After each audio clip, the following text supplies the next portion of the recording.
What are your earliest memories of Canadian identity? Came from Hong Kong to immigrate to Vancouver. When I landing to Vancouver airport, that time 1968, 18 August. That time I saw the airport so small, old. That time in Vancouver, not much population. Anyway, so beautiful, big country, fresh air, and I saw the Stanley Park, QE Park, and so much tree, so beautiful. The maple leaf tree, different color, and that time the BC, the Premier Bennett make this province so nice, consumer, inflation, every stable. What are your current perceptions of Canadian identity? Now it's different like before when I came. And now every day I have lots of immigrants come to Canada. So population getting more and more. So inflation is getting increased. Not like before, compare before. When I came Canada, that time the gasoline only 35 cents a gallon. Now $1.20 a liter, totally different. Because this timing, that for sure change. Now it's a lot of people coming Canada. This nice multicultural and ethnically diverse. So everything has changed. Before 1970, once the time, the house only around 35,000, a big lot, like Richmond, new house. Now 1.5 million at least. So everything's changing. Now before I think the people living is very stable, nice, and good living. Now it's hard. Even young people can't afford have a house. It's the whole world is changing. Can't help. What historical forces or movements or moments caused the shift from these two time periods? I remember around 1973, 74, that time energy crisis and oil's price going up. So inflation followed the oil price up. So every year it's increase. Compared when I come in, that time inflation stable. Now every company, every business follow the increase, and the population since the export 1986 export open in the Vancouver, lots of tourists visitor all over the world people come to visit Vancouver. See the Vancouver so beautiful and nice fresh air and temperature, everything is so good. So a lot of people, especially old people, they want to retire, they come to Vancouver. And so the population getting more. Now 7 days a week, and the traffic is so busy. When I come Canada that time, the Saturday, Sunday, street almost no car. Now it's every day so many people, because like example like Hong Kong, since 1997, after push effect, and a lot of people come to Canada, even the other country getting more people to Canada. On a scale of 1 to 10, how much has Canada become more regionalist, multicultural, and ethnically diverse over the last 50 plus years? For the regionalist, I give 3. And the multicultural, I give 6. And ethnically diverse, I give 7. So average, I give 5. Well, like many families in China, the purpose is more considered for for the young generations. I'm hoping by coming to Canada, my 2 boys will have better education and better country to live in the future. Okay. We start to apply for the application in 2000, I think 2003, and after 4 years of application, we landed in Vancouver by the end of 2006. And we apply as an investor immigrant. It's a long process. We have to supply all kind of documents to verify the money we use as investor has the legitimate income, and so it takes a long time. For me, the identity of Canada is naturally is the forest, because I was involved in the business of paper and pumping, and we import a lot of papers and pulp as material for making paper, bring these products to China, and we have been doing that for many years before we are thinking to apply to Canada. And so the identity of Canada for me is naturally the green color and the forest. And my impression is Canadian people are very friendly and very peaceful. Well, I don't think my perception of Canadian identity has changed a lot, not at all. But as I live here longer, what I found, my perception of Canadian identity before was more superficial. I mean, if you live here longer enough, you better understand the system here. You better understand how things work here at the system, and actually you will find some new identity for this country. I don't think Canadian identity will change in the future. I hope it will not change either, because the Canadian people, they love environment. They are protecting their environment very seriously, and also how the community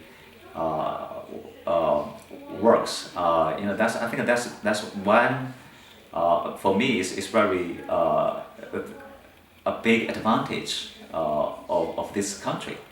I think that's why this country, or Vancouver in particular, has been voted as the best living city in the world for many years.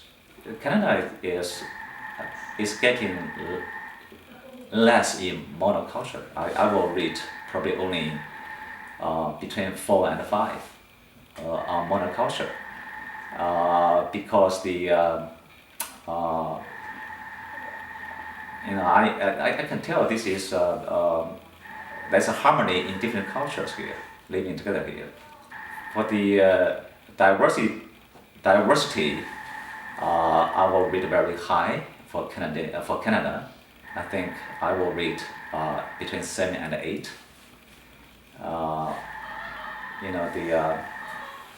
Just by talking to people from China especially, and everyone come to Canada for vacation, for business, or living here, I don't hear many complain about discrimination between the races. Canada, I think, is getting more international. Try to play more roles in international matters. So in my view, they are less in regional. I will rate probably also between 4 and 5.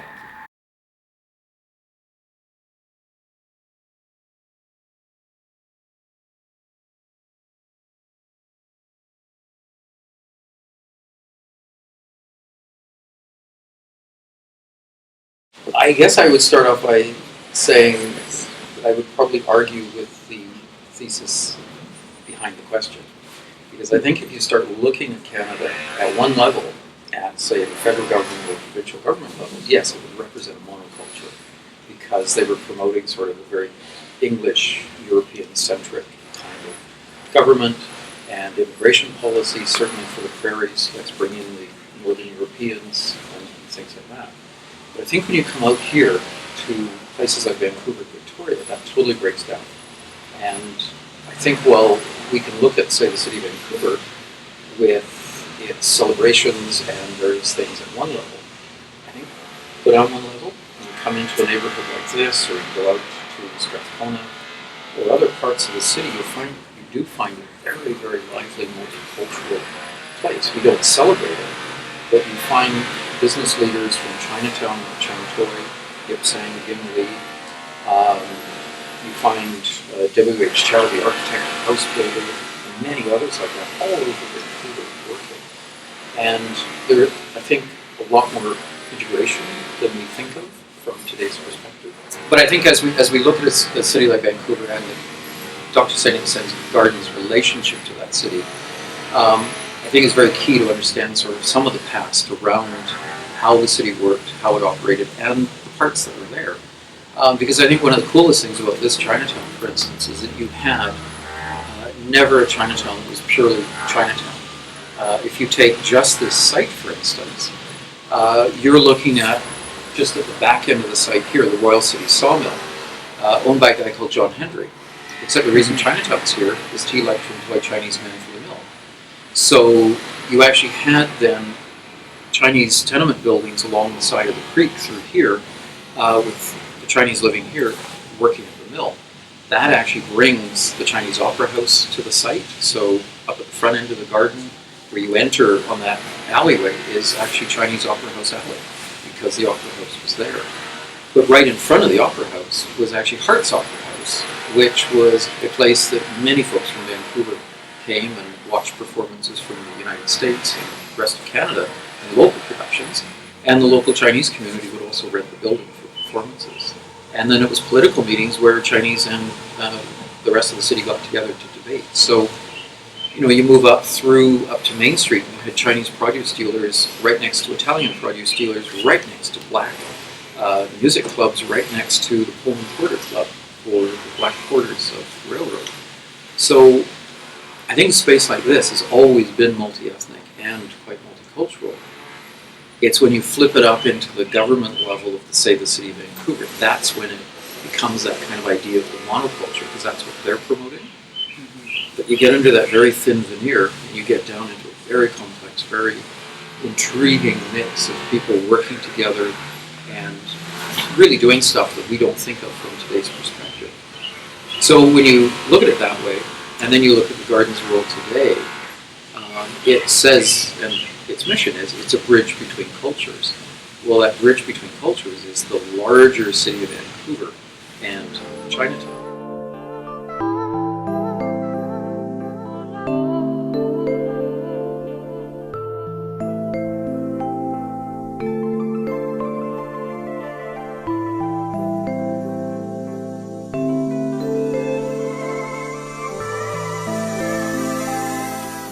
Canada has gone from monocultural to multicultural in the 20th century, especially in regards to the provincial and federal levels of government. Previously, immigration policies and government decisions were centered around European immigrants. However, they have evolved to incorporate people of different cultures. For instance, Dr. Sun Yat-sen Classical Chinese Garden, an embodiment of multiculturalism, was funded by the province of BC and the government of Canada. In the municipal level, multiculturalism has already been existent prior to the 20th century. For instance, Chinese workers who came to Canada to mine the Golden Mountain established a multicultural neighborhood, Chinatown. However, there has been further promotion of multiculturalism in the 20th century as shown by The Garden, which was funded by the city of Vancouver. Moreover, there has been a proliferation of multiculturalism outside of isolated places into a greater region. On the whole, this change in the 20th century is largely caused by the three levels of government, and the key historical moments in this change are when Pierre Trudeau endorsed a multicultural policy in 1971 and when the Canadian Multiculturalism Act was passed in 1988. Hence, we rate this point 7 out of 10. Canada has gone from ethnically homogeneous to ethnic diversity in the 20th century because at the start of the century, roughly 97% of the population was of European descent, mainly caused by the limitations placed on the minority groups such as the head tax and the 1923 Chinese Immigration Act. However, after World War II, there was a need for more immigrants, and this led to the repeal of the Chinese Immigration Act. This then led to a wave of Chinese immigrants. Afterwards, entrepreneurs and businessmen came to invest in the Canadian economy. On the whole, this change in the 20th century is largely caused by the repeal of the 1923 Chinese Immigration Act and the passing of the 1976 Immigration Act. Therefore, we rate this point 7 out of 10. Canada has gone from a united nation to a more regionalist nation in the 20th century due to the expansion of the economy and the establishment of numerous communities. This was largely due to the construction of the CPR and the discovery of gold, which brought many immigrant workers and settlers to the western part of Canada. As a result, new industries sprouted, which caused the creation of a strong regionalist identity in the western provinces. Elsewhere in Canada, regional specialization, which began due to the 1878 national policy, led to regionalist sentiments as opposed to only one voice that represented all Canadians. In conclusion, this change in the 20th century is largely caused by the creation of specialized industry, and the key historical moments in this change are the creation of the CPR, the gold rush, and the 1878 national policy. Therefore, we rate this point 7 out of 10. Our first interview with Kenneth Wong, who has lived in Canada for 48 years, detailed the extreme changes that Canada has gone through. During BC Premier Bennett's term, he kept consumer prices and inflation low, which created a livable environment. Now, he sees Canada much differently. It has been flooded with a variety of immigrants of all cultures, and housing and gas prices has become extremely expensive. Kenneth talked about the Expo of 1986 being one of the main forces that caused the shift in the two time periods. Our second interview with Peter Song, who has lived in Canada for approximately 10 years, touched upon the difference in perceptions when entering Canada and present day. We found that he came to this country for his family and to provide better education for his children. Before coming to Canada, he thought that Canada was a peaceful and friendly place. After close to 10 years, he has come to connect Canadian identity with forestry, largely due to his paper and pulp import for his business. He further states that this identity has remained unchanging for the years he has been here and sees as well as desires for it to remain the same in the future. Our visit to the Dr. Sun Yat-sen Classical Chinese Garden included an interview with John Atkin. During the interview, John remarked how as Chinatown grows, Vancouver grows. From this, there is an understanding that Vancouver's development results from the development in Chinatown. Chinatown was never purely a Chinatown, as Chinatown has always been multicultural. The Dr. Sun Yat-sen Garden today is a bridge between the cultures of Chinatown and the city of Vancouver. From our three sources, they are all relatively in agreement that Canada has gone from monocultural to multicultural, ethnically homogeneous to ethnic diversity, and from being a united nation to a regionalist nation. Kenneth Wong stated that Canada has become multicultural due to the Expo of 1986, ethnically diverse as a result of the growth of Canada's population, and regionalist because of an overall change in Canada. Similarly, Peter Song mentioned how Canada has become less monocultural due to an influx of immigrants, ethnically diverse due to people coming to Canada for business, but not regionalist due to unity in the economy.